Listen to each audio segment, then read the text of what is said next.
Hello friends, welcome to இந்த press kitchen. நம்ம channel நீங்கள் ஃபஸ்ட் டைம் பார்க்குறீங்கன்னா ப்ளீஸ் மறக்காம சப்ஸ்கிரைப் பண்ணிக்கோங்க. மறக்காம பெல் ஐக்கானை ப்ரெஸ் பண்ணி ஆல் பட்டனி குத்துக்கோங்க. வாங்க வீடியோக்குள்ளே போகலாம். இன்றைக்கி நம்ம one of the favourite street ஃபுட்டான கோயம்புத்தூரில் ரொம்ப ஃபெமிலியருங்க இந்த ரோட் சைட் காளான். இதை நம்ம இன்றைக்கி எப்படி செல்லன்றது பார்க்கலாங்களா. நம்ம ரோட் சைட் காளான்னு சொல்லிட்டு நம்ம ஃபுட் ஸ்ட்ரீட்டில் எல்லாம் வந்துட்டு போய் வாங்கி சாப்பிட்டுன்னு பார்த்தீங்கன்னா அதில் நிறைய பிரெட் க்ரம்ஸ் அந்த மாதிரி போட்டு தாங்க செஞ்சுருப்பாங்க. கொஞ்சம் ஹெல்த்தி இல்லை. இதே நம்ம வீட்டில் ப்ரிப்பேர் பண்ணோம்னா ஃபுல்லாக வந்துட்டு நம்ம மஷ்ரூம் வச்சே வந்து பார்த்திங்கன்னா நல்லா ஹைஜீனிக்காக வந்துட்டு செய்ய முடியும். அதுக்குண்டான ரெசிபிஸ் நம்ம பார்க்கலாம். ஒரு பேக்கெட் காளான் நல்லா க்ளீன் பண்ணிவிட்டு இந்த மாதிரி நல்லா பொடி பொடியாக சாப் பண்ணி எடுத்து வச்சுருக்கேங்க. ஒரு அரை கேபேஜ் அளவுக்கு பார்த்திங்கன்னா நல்லா பொடி பொடியாக சாப் பண்ணி எடுத்து வச்சுருக்கேன். இது ரெண்டையும் நல்லா மிக்ஸ் பண்ணி விட்டுக்கலாங்க. ஏன்னா இதுலேயே வந்து பார்த்திங்கன்னா கொஞ்சம் வாட்டர் கண்டென்ட் இருக்கும். ஸோ இதை நம்ம 65 மாதிரி பொரிக்கணும். அதுக்கு உண்டான பேட்ச் தான் வந்துட்டு நம்ம இப்போ ப்ரிப்பேர் பண்ண போகிறோம். தேவையான அளவுக்கு வந்துட்டு உப்பு சேர்த்துக்கலாங்க. உப்பு சேர்த்திட்டு நம்ம வீட்டில் இருக்கக்கூடிய குழம்பு மிளகாய் தூளும் பார்த்திங்கன்னா 1 டீஸ்பூன் அளவுக்கு வந்துட்டு ஆட் பண்ணிக்கலாம். காரத்துக்கு தகுந்த அளவுக்கு வந்துட்டு நீங்கள் ஆட் பண்ணிக்கோங்க. நான் 1 டீஸ்பூன் அளவுக்கு வந்துட்டு ஆட் பண்ணியிருக்கேன். அதே அளவுக்கு பார்த்திங்கன்னா கொஞ்சமாக மஞ்சள் தூளும் வந்துட்டு ஆட் பண்ணிக்கலாங்க. ஸோ இது நல்லா மிக்ஸ் பண்ணி விட்டுறலாம்.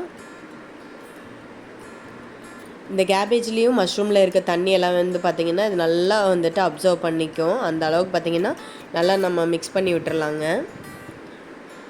ஸோ நல்லா பைண்டிங்காக பார்த்திங்கன்னா கார்ன்ஃப்ளவர் மாவு தேவையான அளவுக்கு வந்துட்டு நீங்கள் ஆட் பண்ணிக்கோங்க. நான் வந்துட்டு ஒரு 2லேருந்து 2.5 ஸ்பூன் அளவுக்கு வந்துட்டு ஆட் பண்ணியிருக்கேங்க. நம்ம 65 வந்துட்டு எந்த கன்சிஸ்டன்சியில் பொரிப்போமோ அதே கன்சிஸ்டன்சியில் இது இருக்கணும். அதை நீங்கள் நோட் பண்ணிக்கிட்டிங்கனாலே போதும். அண்ட் கொஞ்சமாக காரத்துக்கு தகுந்த அளவுக்கு பார்த்திங்கன்னா ரெட் சில்லி பவுடர் வந்துட்டு ஆட் பண்ணியிருக்கேன் சக்தி பிராண்ட்லேருந்து. அண்ட் சைட்லேயே பார்த்திங்கன்னா இந்த கலவைக்காக பார்த்திங்கன்னா ஒரு மஞ்சூரியன் ஸ்டைல் கலவைக்காக பார்த்திங்கன்னா கார்ன்ஃப்ளவர் மாவு ஒரு 3 டேபிள் ஸ்பூன் அளவுக்கு வந்துட்டு எடுத்துகிட்டு அதில் கொஞ்சமாக வந்துட்டு அந்த சக்தி பிராண்ட் குழம்பு மிளகாய் தூளும் வந்துட்டு ஆட் பண்ணியிருக்கேங்க. இப்போ நம்ம எல்லோரும் எடுத்து வச்சுருக்க எல்லாமே வந்துட்டு மிக்ஸ் பண்ணி விட்டுறலாம். நம்ம கையில் எடுத்து பிடிக்கும்போது பார்த்திங்கன்னா நம்ம அந்த சிக்கன் 65 அந்த கோபி 65 எல்லாம் பொரிக்கிறோம் இல்லைங்களா, அந்த கன்சிஸ்டன்சிக்கு இருக்கணும். இன்கேஸ் உங்களுக்கு வாட்டர் வந்துட்டு ரொம்ப தண்ணி மாதிரி இருக்குது அப்படின்னு ஃபீல் ஆச்சுன்னா நீங்கள் கொஞ்சமாக வந்துட்டு கடலை மாவு இல்லைனா வந்துட்டு அரிசி மாவு இல்லைனா வந்துட்டு பிரெட் க்ரம்ஸ் இருந்ததுன்னா சேர்த்துக்கோங்க. இல்லைனா நீங்கள் இன்னும் கொஞ்சம் கூடி வந்துட்டு கார்ன்ஃப்ளவர் மாவு வந்துட்டு ஆட் பண்ணிக்கலாங்க. இப்போ நம்ம எடுத்து வச்சுருக்க அந்த கார்ன்ஃப்ளவர் மாவும் மிளகாத்தூளும் பார்த்திங்கன்னா நல்லா ஒரு தண்ணி ஒரு பேஸ்ட்டு கன்சிஸ்டன்சியில் பார்த்திங்கன்னா பேஸ்ட்டுன்னு சொல்ல முடியாது, நல்லா ஒரு வாட்டர் கண்டென்ட் அளவுக்கு பார்த்திங்கன்னா நல்லா மிக்ஸ் பண்ணி வச்சுக்கணும். அதில் கொஞ்சமாக உப்பு சேர்த்து வந்துட்டு கலந்து வச்சுக்கோங்க. இப்போ நம்ம ஆல்ரெடி நம்ம கலவை எல்லாமே கலந்து வச்சிட்டோம் இல்லைங்களா. இப்போ வந்துட்டு நம்ம சில்லி பொரிக்கிறதுக்கு உண்டான எண்ணெய் வந்துட்டு சேர்த்துக்கலாங்க. அதில் கொஞ்சமாக ஃபுட் கலர் வேணும்னா இது ஆப்ஷன் தான், நீங்கள் வேணால் வந்துட்டு சேர்த்துக்கோங்க, இல்லைனா வந்துட்டு அவாய்ட் பண்ணிக்கோங்க. இது நல்லா ரிச் கலர் கொடுக்குங்க, அதுக்காக தான். இல்லை உங்களுக்கு இது ஆப்ஷன் வேண்டாம் அப்படின்னு பார்த்தீங்கன்னா நம்ம காஷ்மீரி மிளகாய் தூள் இருக்குது இல்லைங்களா, அது வந்துட்டு ஆட் பண்ணிக்கோங்க. நான் இன்றைக்கி காரம் வந்துட்டு எல்லாமே கொஞ்சம் மைல்டாக தான் போட்டிருக்கேன், அதனால் காஷ்மீரி மிளகாய் தூளும் வந்துட்டு நான் ஆட் பண்ணியிருக்கேங்க. 1 டேபிள் ஸ்பூன் அளவுக்கு வந்துட்டு நான் ஆட் பண்ணியிருக்கேன். ஃபைனலாக கொஞ்சமாக கருவேப்பிலை போட்டு நல்லா வந்துட்டு மிக்ஸ் பண்ணி விட்டுக்கலாங்க. இது நம்ம வந்துட்டு கொஞ்சம் கொஞ்சம் சின்ன சின்ன உருண்டைகளை வந்து பார்த்திங்கன்னா நம்ம பொரிச்சு எடுக்க போகிறோம். எண்ணெய் நல்லா காஞ்சிருக்கணுங்க, அந்த டைமில் தான் வந்து போட்டு நம்ம பொரிச்சு எடுக்கணும். இதில் முட்டைக்கோஸ் பார்த்திங்கன்னா நம்ம காளான் வந்துட்டு வேகிறதுக்கு கொஞ்சம் லேட்டாக வந்துட்டு டைம் எடுக்கும். பட் முட்டைக்கோஸ் பார்த்திங்கன்னா டக்குன்னு வந்துட்டு கருன்னு கரிஞ்சிரும்.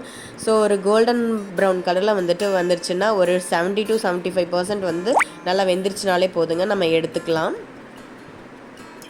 வந்து உங்களுக்கு இன்ஸ்டண்ட்டாக செஞ்சு காமிச்சிருக்கேங்க. இதே உங்களுக்கு டைம் இருந்ததுன்னா 1/2 hour வந்துட்டு இந்த கலந்த கலவையை வந்துட்டு ஃப்ரிட்ஜில் ஸ்டோர் பண்ணிவிட்டு அதுக்கப்புறம் எடுத்து போச்சிங்கன்னா நல்லா கிறிஸ்பியாக வருங்க. பாருங்கள், இந்த டைமில் வந்துட்டு நம்ம எடுத்துக்கலாம். எவ்வளோ பேர் இந்த ரெசிபி சாப்பிட்ருக்கீங்க அண்ட் கோயம்புத்தூரில் இருக்கவங்க மட்டும்தான் சாப்பிட்ருக்கீங்களா இல்லை வெளியே இருக்கவங்களே இந்த ரெசிபி ட்ரை பண்ணியிருக்கீங்களான்னு மறக்காமல் கமெண்ட்டில் சொல்லுங்கள், நானும் தெரிஞ்சுக்கிறேன். நம்ம கையில் எடுத்து பார்க்கும்போது பார்த்திங்கன்னா லைட்டாக மொறுமொறுன்னு இருக்கும். இது நம்ம சாப்பிட்றதுக்கு கூடி பார்த்திங்கன்னா ஒரு மாதிரி இந்த சில்லி சிப்ஸ் அந்த மாதிரி ஃப்ளேவராக கூடி நம்மளுக்கு தோணுங்க, நல்லாயிருக்கும். ஸோ ஃபைனலாக இவ்வளவும் வந்து பார்த்திங்கன்னா நம்ம போட்டு பொரிச்சு எடுக்கணுங்க. அதுக்கு சைட்லேயே பார்த்தீங்கன்னா நான் வெங்காயம் தக்காளி இது வதக்குனதை வந்துட்டு வீடியோவில் கேப்சர் பண்ண மறந்துட்டேன்.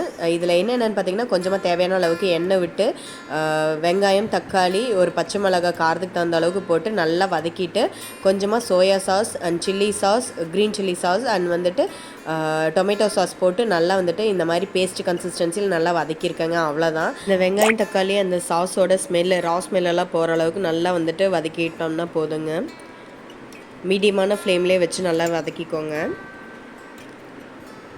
அண்ட் நம்ம ஆல்ரெடி வந்துட்டு கலந்து வச்சுருக்கோம் இல்லைங்களா, அந்த தண்ணியும் வந்துட்டு இதில் ஆட் பண்ணிக்கலாம்.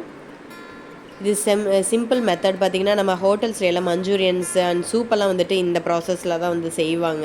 இதில் வந்துட்டு நம்ம தேவையான அளவுக்கு வெஜிடபிள்ஸோ இல்லைனா வந்துட்டு மஷ்ரூம்ஸ் அந்த மாதிரியெல்லாம் போட்டுக்கிட்டோம்னா இதுதான் வந்துட்டு சூப் கன்சிஸ்டன்சி. ஆக்சுவலி நல்லா காரசாரமாக சாப்பிட்ணுன்னா இந்த மாதிரி கன்சிஸ்டன்சியில் செய்வாங்க. ஸோ இதில் நம்ம தேவையான அளவுக்கு இன்னும் வந்துட்டு தண்ணி சேர்த்து நல்லா வந்துட்டு மிக்ஸ் பண்ணி விட்டுக்கலாங்க. ஏன்னா கார்ன்ஃப்ளவர் மாவை கொஞ்சம் வந்துட்டு கெட்டியாயிரும். அதனால வந்துட்டு நல்லா வந்துட்டு சூப் கன்சிஸ்டன்சியில் நல்லா கொதிக்கணும். அதனால கைவிடாமல் நல்லா வந்துட்டு கிண்டி விட்டுட்டே இருக்கணுங்க. சைட்லேயே பார்த்திங்கன்னா நம்மளோட சில்லி வந்துட்டு ஆல்மோஸ்ட் ஒரு 70% ஃபுல்லாக முடிஞ்சிருச்சுங்க. இது பொரிச்சு எடுக்கிறதுக்கு மட்டும்தான் கொஞ்சம் லேட் ஆகும். மற்றபடி இந்த ப்ராசஸ் எல்லாமே பார்த்திங்கன்னா டக்குன்னு வந்துட்டு ஒரு 15 to 20 மினிட்ஸில் வந்து பார்த்திங்கன்னா இந்த ஒர்க் முடிஞ்சிருங்க. நான் ஓவர் வாய்ஸ் கொடுத்ததாங்க உங்களுக்கு வீடியோ போட்டிருக்கேன். ஏன்னா எனக்கு கொஞ்சம் கோல்டு. ஸோ கோல்டாக இருக்க டைமில் கூட நீங்கள் இந்த ரெசிபி செஞ்சு கொடுத்தீங்கன்னா அந்த டேஸ்ட்டு வந்துட்டு தெரியலன்னு சொல்லுவாங்களா, அவங்களுக்கு கூட வந்துட்டு விரும்பி சாப்பிடுவாங்க. அந்த அளவுக்கு வந்துட்டு இது டேஸ்ட்டு நல்லாவே கொடுக்கும். கைவிடாமல் வந்துட்டு நம்ம கிண்டி விட்டுக்கிட்டு இருந்தோம்னா தான் வந்து பார்த்திங்கன்னா கீழே வந்துட்டு அடி பிடிக்காது, இல்லைன்னா டக்குன்னு அடி பிடிச்சிரும். எங்கள் கிட்ஸுக்கு கூட இந்த ரெசிபி ட்ரை பண்ணலாங்க. அவங்க ரொம்ப விரும்பியே சாப்பிடுவாங்க. ஸ்ட்ரீட் கடையில் வாங்கி கொடுக்குறத விட நம்ம வீட்டில் ட்ரை பண்ணி கொடுக்கலாம். இப்போ வந்துட்டு நம்ம இது உப்பு காரம் டேஸ்ட் எல்லாம் பார்த்ததுக்கப்புறம் பார்த்திங்கன்னா நம்மளுக்கு பத்தலை நாள் கூடி வந்துட்டு காரத்துக்கு தகுந்த அளவுக்கு மிளகு தூள் அந்த மாதிரி வந்துட்டு ஆப்ஷன் வந்து நம்ம சேர்த்துக்கலாம். உப்பு வேணால் கூட நம்ம ஃபைனலாக வந்துட்டு ஆட் பண்ணலாங்க. ஸோ இங்கே வந்துட்டு நல்லா அந்த பபிள்ஸ் ஃபார்முக்கு வந்துருச்சுங்க. நம்ம பொரிச்சு வச்சுருக்கோம் இல்லைங்களா, அந்த மிக்ஸை வந்துட்டு இதில் நம்ம ஆட் பண்ணிடலாம். இந்த தண்ணியில் வந்து அந்த மஷ்ரூமும் நம்ம பொரிச்சு வச்சுருக்க அந்த கேபேஜும் பார்த்திங்கன்னா நல்லா வந்து மிக்ஸ் பண்ணி எடுக்கணும். நல்லா ஒரு மஞ்சூரியன் கன்சிஸ்டன்சிக்கு வரணுங்க. இந்த ரெசிபி மட்டும் இல்லாமல் பானிபூரி மசாலா பூரி எல்லாமே பார்த்திங்கன்னா சென்னை டு கோயம்புத்தூருக்குமே நிறைய வேரியேஷன் ஆகுதுங்க. ஸோ இதெல்லாம் மிஸ் பண்ணுறவங்க வீட்லேயே நம்ம ட்ரை பண்ணி சாப்பிட்லாம். சேவை இதெல்லாம் வந்துட்டு யாருக்குமே இங்கே சென்னையில் தெரியறது இல்லைங்க. நீங்கள் இதே ஆப்ஷன் மாதிரி பார்த்திங்கன்னா கோபி மஞ்சூரியனும் வந்துட்டு இதே மாதிரி செய்யலாம். சூப்பராக இருக்கும். சப்பாத்தி பரோட்டா அந்த மாதிரிக்கு கூடி வச்சு சாப்பிட்லாம். இல்லைன்னா சும்மா கூடி வந்துட்டு ஒரு ஸ்நாக்ஸ் டைமுக்கு வந்துட்டு இந்த மாதிரி நீங்கள் செஞ்சு கொடுத்தீங்கன்னா சூப்பராக இருக்குங்க. மழை டைமில் வந்துட்டு எஸ்பெஷலி இது செஞ்சு கொடுத்தீங்கன்னா அடிச்சுக்கிறதுக்கு ஆளே இல்லை. ஒரு காஃபி, இந்த மஷ்ரூம் மஞ்சூரியன்ஸ் இல்லைனா வந்துட்டு கோபி மஞ்சூரியன் ஏதோ ஒன்று நம்ம இந்த டைப்பில் வந்துட்டு செஞ்சு கொடுத்தோன்னு வச்சுக்கோங்களேன், அல்டிமேட்டாக இருக்கும். இந்த ரெசிபி முக்கியமாக என் ஃப்ரெண்ட்ஸுங்களுக்காக தாங்க நாங்கள் ப்ரிப்பேர் பண்ணோம். அவங்க வெளியே ஊர் போகிறேன் அப்படின்னு சொன்னாங்க. ஸோ எங்கள் கோயம்புத்தூர் டிஷ்ஷை பற்றி எக்ஸ்பிளைன் பண்ணிட்டு இருக்கும்போது அவங்க மஸ்ட் எங்களுக்கு நீங்கள் செஞ்சு கொடுக்கணும்னு சொன்னாங்க. அவங்களுக்காக தான் நாங்கள் இது ப்ரிப்பேரே பண்ணோம்.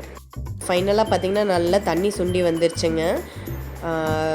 அவ்வளோதான், நம்மளோட ரோட் சைட் காளான் வந்துட்டு ரெடி ஆயிடுச்சு. பொடி பொடியாக நறுக்கி வச்ச பெரிய வெங்காயமும் நல்லா கொத்தமல்லி தலையும் வந்து பார்த்திங்கன்னா நல்லா பொடி பொடியாக வந்துட்டு தூவிட்டு நம்ம சர்வ் பண்ணோம்னா சூப்பராக சூடான ரோட் சைட் காளான் வந்துட்டு ரெடி ஆயிடுச்சுங்க. மறக்காமல் இந்த ரெசிபி செஞ்சு பாருங்கள். ரொம்ப ஈஸி அண்ட் டேஸ்டியாக இருக்கும். பிகினர்ஸ் கூட வந்துட்டு ஈஸியாக ப்ரிப்பேர் பண்ணலாம். இனிமேல் நம்ம ரோட் கடையில் போயிட்டு இந்த பிரெட் க்ரம்ஸில் செஞ்ச காளான் சாப்பிட்றதுக்கு இந்த மாதிரி ஹைஜீனிக்காக நம்ம வீட்டிலே வந்துட்டு சிம்பிளான முறையில் செஞ்சு சூப்பராக வந்துட்டு நம்ம டைமை வந்துட்டு என்ஜாய் பண்ணலாம். டீ டைம் அண்ட் வந்துட்டு எதாவது பார்ட்டி டைம்லலாம் வந்துட்டு இது மாதிரி செஞ்சு வந்துட்டு உங்கள் ஃப்ரெண்ட்ஸ் அண்ட் ஃபேமிலி வந்துட்டு என்ஜாய் பண்ணுங்கள், சர்ப்ரைஸ் பண்ணுங்கள்.